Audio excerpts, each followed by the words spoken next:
Aujourd'hui, si tu écoutes ce message, c'est peut-être parce qu'au fond de toi, il y a une question que tu n'oses pas toujours dire à voix haute. Est-ce que Dieu m'a abandonné?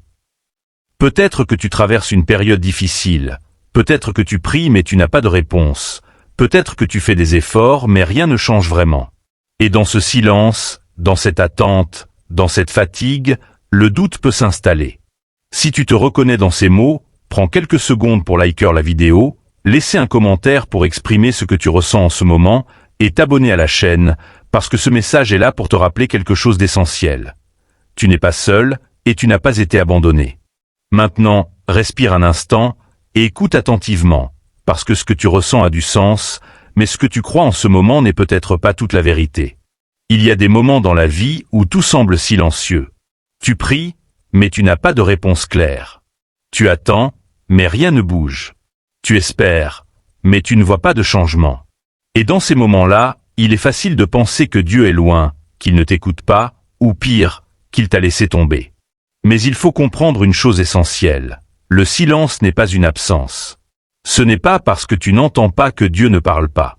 Ce n'est pas parce que tu ne vois pas que Dieu n'agit pas. Le silence peut être une phase. Une phase où quelque chose se construit, même si ce n'est pas visible immédiatement.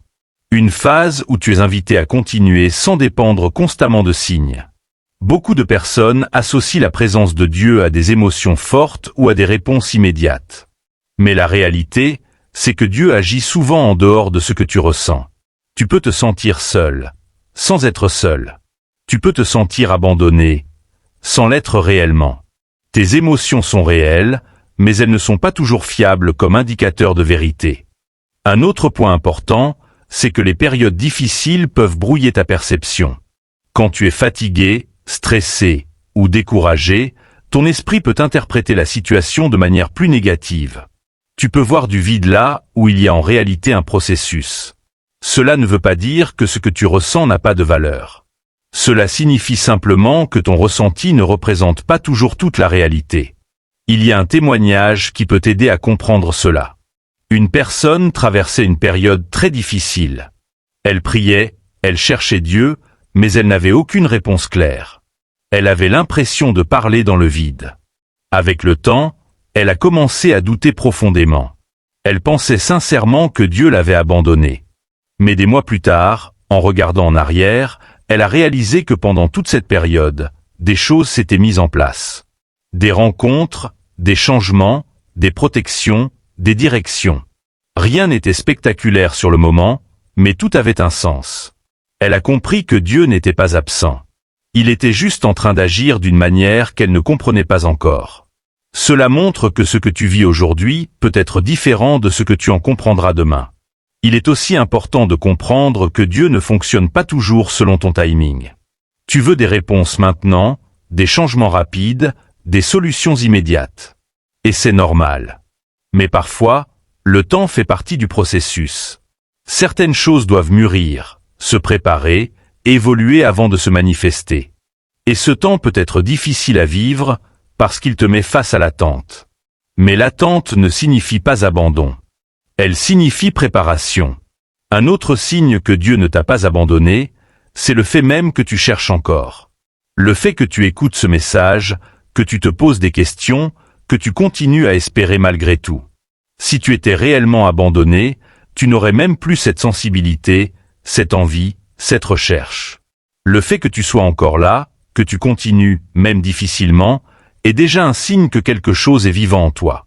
Dans la suite, on va aller encore plus loin pour comprendre pourquoi tu peux avoir cette impression d'abandon, comment gérer ce sentiment, et comment retrouver une foi stable même dans le silence. Dans cette continuité, il faut maintenant parler directement de ce sentiment d'abandon. Pas juste en théorie, mais tel qu'il est réellement vécu. Parce que ce sentiment est profond, parfois lourd, et il peut te faire douter de tout. Tu peux continuer à avancer extérieurement, mais intérieurement, tu as l'impression d'être seul, comme si personne ne voyait ce que tu traverses. Et ce qu'il faut comprendre, c'est que ce sentiment est réel. Mais il n'est pas forcément une vérité. Le sentiment d'abandon naît souvent dans les moments où tu attends quelque chose de précis. Une réponse, une solution, un changement. Et quand cela ne vient pas, ton esprit essaie de donner un sens à ce silence. Et l'une des interprétations les plus courantes, c'est « Dieu m'a laissé. Mais il existe une différence importante entre « je ne vois pas ce qui se passe » et « rien ne se passe ». Cette nuance est essentielle. Dans beaucoup de cas, ce que tu interprètes comme un abandon est en réalité une phase où tu es appelé à avancer autrement. Moins basé sur les signes visibles, plus basé sur la confiance. Et cette transition est difficile, parce qu'elle te fait sortir d'une zone où tu avais des repères. Un autre point important, c'est que les périodes de silence peuvent être des moments de profondeur. Quand tout est clair, quand les réponses sont immédiates, tu n'es pas obligé de creuser. Mais quand c'est flou, quand tu n'as pas de réponse, tu es poussé à aller plus loin intérieurement. Tu réfléchis différemment. Tu te poses des questions plus profondes. Tu cherches autrement. Et ce processus, même s'il est inconfortable, peut renforcer ta foi. Mais pour que cela se fasse, tu dois éviter un piège, celui de te fermer complètement. Quand tu te sens abandonné, tu peux avoir tendance à te replier, à arrêter de prier, à te détacher. C'est une réaction compréhensible. Mais c'est aussi ce qui peut amplifier ce sentiment. Parce que plus tu te coupes, plus tu renforces l'impression de distance. À l'inverse, même si c'est difficile, rester connecté, même de manière simple, peut changer beaucoup de choses. Tu n'as pas besoin de faire des choses compliquées. Juste parler, être honnête, dire ce que tu ressens. Tu peux dire « Je ne comprends pas. Je me sens seul. Je ne vois rien. Mais je suis encore là. » Cette forme de sincérité est puissante. Un témoignage peut illustrer cela. Une personne traversait une période où elle se sentait complètement abandonnée.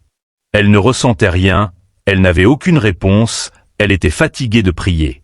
Mais au lieu d'arrêter totalement, elle a continué d'une manière différente. Elle ne cherchait plus à bien faire. Elle parlait simplement, honnêtement. Parfois même avec frustration. Et petit à petit, quelque chose a changé. Pas immédiatement à l'extérieur, mais à l'intérieur. Elle a retrouvé une forme de calme, une connexion plus simple, plus réelle. Cela montre que la relation avec Dieu ne dépend pas de ta performance, mais de ta sincérité. Il faut aussi comprendre que certaines attentes peuvent influencer ton ressenti. Si tu attends que Dieu agisse d'une manière précise et qu'il agit différemment, tu peux passer à côté. Par exemple, tu attends une réponse directe, mais tu reçois une direction progressive. Tu attends un changement rapide, mais tu vis un processus lent. Et dans ce décalage, tu peux penser que rien ne se passe. Mais en réalité, quelque chose se passe. Simplement pas comme tu l'imaginais. Un autre point essentiel est d'apprendre à regarder avec du recul. Quand tu es dans le moment présent, tout peut sembler bloqué. Mais si tu regardes sur une période plus longue, tu peux voir des évolutions. Des choses qui ont changé. Des situations qui se sont ajustées. Des décisions que tu n'aurais pas prises avant. Ce recul peut t'aider à voir que tu n'es pas stagnant, même si tu en as l'impression. Il faut aussi accepter que la foi peut passer par des phases. Des phases où tu te sens fort, connecté, confiant. Et d'autres où tu te sens distant, fatigué, incertain. Cela ne signifie pas que tu as perdu ta foi. Cela signifie que tu es en train de la vivre dans une autre dimension. Une foi qui dépend uniquement des émotions est fragile. Mais une foi qui tient même dans le silence devient solide. Enfin, rappelle-toi que Dieu ne t'abandonne pas en fonction de tes performances, de tes erreurs ou de tes moments de faiblesse. Sa présence ne dépend pas de ton niveau. Même quand tu te sens loin, même quand tu doutes, même quand tu es fatigué, cela ne change pas le fait qu'il est là. Dans la prochaine partie, on va voir comment reconstruire une confiance stable, comment rester ancré même sans ressenti, et comment avancer avec une foi plus profonde et plus mature. Dans cette étape, on va aller au cœur de la reconstruction. Parce qu'après le doute, après le sentiment d'abandon, il y a une possibilité très réelle. Reconstruire une foi plus solide, plus stable, plus profonde. Une foi qui ne dépend plus uniquement de ce que tu ressens, ni de ce que tu vois immédiatement. Et cette reconstruction commence par un changement de perspective. Tu dois passer d'une foi basée sur les émotions à une foi basée sur une décision. Une décision simple mais puissante. Même si je ne ressens rien, même si je ne comprends pas tout, je choisis de croire que Dieu est encore là. Ce choix peut sembler difficile au début, parce que ton ressenti peut être en contradiction avec cette décision. Mais avec le temps, Cette posture devient une base. Elle te stabilise. La foi mature n'est pas l'absence de doute.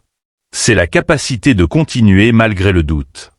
Un autre point essentiel dans cette reconstruction, c'est de simplifier ta relation avec Dieu. Quand tu traverses une période difficile, tu peux avoir l'impression que tu dois faire plus, prier plus, être plus fort. Mais cette pression peut te fatiguer davantage. Au lieu de compliquer, simplifie. Parle simplement. Sois honnête. Dis ce que tu ressens sans filtre. Même si c'est confus, même si c'est imparfait. Cette simplicité rend la relation plus réelle, plus accessible. Tu n'as pas besoin d'être parfait pour rester connecté. Un autre élément clé est la régularité. Pas une intensité exceptionnelle, mais une constance simple. Quelques minutes par jour, un moment de calme, une pensée, une prière courte. Ce sont ces petits moments répétés qui reconstruisent progressivement ton ancrage. Il faut aussi apprendre à vivre sans dépendre constamment du ressenti. Parce que les émotions varient. Un jour tu peux te sentir bien, le lendemain non. Si ta foi dépend uniquement de cela, elle sera instable. Mais si tu continues même quand tu ne ressens rien, tu construis quelque chose de plus solide. Un témoignage peut t'aider à comprendre cela. Une personne avait perdu toute sensation spirituelle. Elle ne ressentait plus rien dans ses moments de prière. Elle se sentait vide. Au lieu d'abandonner, elle a décidé de continuer simplement. Sans chercher à ressentir quelque chose. Juste rester présente, parler, écouter, même dans le silence. Au début, cela semblait inutile. Mais avec le temps, elle a retrouvé une forme de paix, plus profonde que ce qu'elle ressentait avant. Moins émotionnelle, mais plus stable. Cela montre que la foi peut évoluer. Elle peut passer d'une phase émotionnelle à une phase plus ancrée. Il est aussi important de reconstruire ta confiance progressivement. Tu n'as pas besoin de tout régler d'un coup. Tu peux avancer étape par étape. Une pensée positive. Une décision. Un petit acte de confiance. Et petit à petit, tu crées une dynamique. Il faut aussi faire attention à ton dialogue intérieur. Si tu te répètes constamment que tu es abandonné, que rien ne change, que tout est bloqué, tu renforces cette perception. Tu dois apprendre à introduire des pensées plus équilibrées. Pas irréalistes, mais ouvertes. Par exemple, je ne vois pas tout, mais cela ne veut pas dire que rien ne se passe. Je me sens seul, mais cela ne signifie pas que je le suis réellement. Ces ajustements peuvent sembler petits, mais ils ont un impact réel. Un autre point important est de reconnaître ce que tu as déjà traversé. Tu n'es pas à ton premier défi. Tu as déjà vécu des moments difficiles. Et tu es encore là. Cela prouve que tu as une capacité à tenir, à avancer, même quand c'est dur. Cette reconnaissance renforce ta confiance. Il faut aussi accepter que la reconstruction prend du temps. Tu ne passes pas du doute à une foi solide en un instant. C'est un processus. Et ce processus est normal. Sois patient avec toi-même. Enfin, rappelle-toi que même dans les moments où tu te sens le plus loin, tu n'es pas coupé. La distance que tu ressens n'est pas toujours une réalité. Dieu ne t'a pas abandonné. Même maintenant. Même dans ce que tu ressens. Même dans ce que tu ne comprends pas. Dans la dernière partie, on va voir comment avancer concrètement avec cette nouvelle stabilité, comment garder cette foi dans la durée, et comment transformer cette période en une force pour la suite de ta vie. On arrive maintenant à la dernière étape, celle où tout ce que tu as traversé peut devenir une vraie force. Parce que oui, même cette période où tu t'es senti perdu, seul, fatigué, peut se transformer en quelque chose de solide, de stable, et même de précieux pour la suite de ta vie. La première chose à comprendre ici, c'est que tu n'es plus la même personne qu'au début de cette épreuve. Même si tu n'as pas encore tous les résultats que tu attends, quelque chose a changé en toi. Tu es plus conscient, plus lucide, plus profond dans ta manière de voir les choses. Et surtout, si tu es encore là aujourd'hui, si tu continues malgré tout, c'est que tu as déjà développé une forme de force intérieure. Peut-être que tu ne la reconnais pas encore pleinement, mais elle est là. Maintenant, l'objectif, c'est de transformer cette force en stabilité. Comment? En ancrant des habitudes simples, mais puissantes. D'abord, continue de garder une connexion régulière avec Dieu, même simple. Ne cherche pas quelque chose de parfait ou d'intense. Cherche quelque chose de vrai. Quelques minutes par jour peuvent suffire si elles sont sincères. Cette régularité va maintenir ton équilibre. Ensuite, avance toujours par petites étapes. Tu n'as pas besoin de tout comprendre ni de tout résoudre. Tu as juste besoin de continuer. Un pas après l'autre. Même lentement. Même imparfaitement. Ce qui compte, ce n'est pas la vitesse. C'est la continuité. Un autre point essentiel est de ne plus dépendre uniquement des émotions pour évaluer ta foi. Tu as appris, à travers cette période, que ton ressenti peut varier. Et c'est normal. Mais maintenant, tu peux construire quelque chose de plus stable.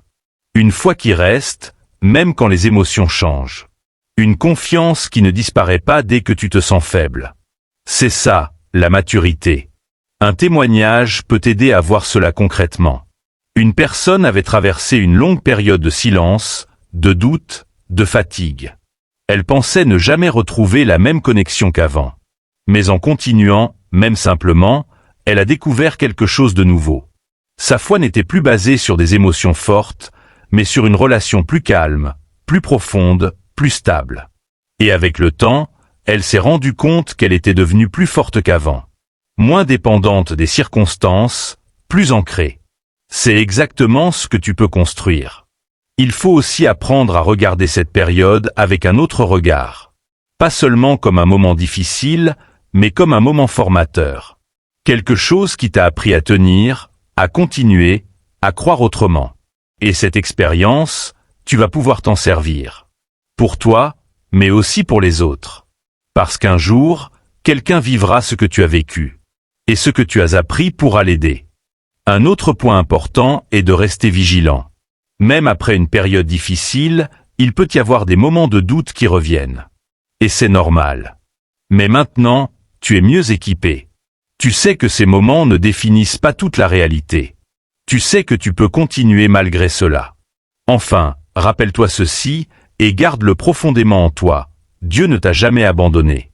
Pas au début, pas au milieu, et pas maintenant. Même quand tu ne voyais rien, il était là. Même quand tu doutais, il était là. Même quand tu te sentais seul, il était là. Et aujourd'hui encore, il est là. Ton rôle maintenant, ce n'est pas d'avoir toutes les réponses. C'est de continuer à avancer avec cette vérité, même simplement. Si ce message t'a touché, prends un moment pour liker la vidéo, laisser un commentaire pour partager ce que tu ressens ou ce que tu as traversé, et abonne-toi pour continuer à renforcer ta foi et ton mental. Et n'oublie jamais, ce n'est pas parce que tu ne voyais pas que Dieu n'agissait pas. Il a toujours été là. Et il est encore en train d'écrire la suite de ton histoire.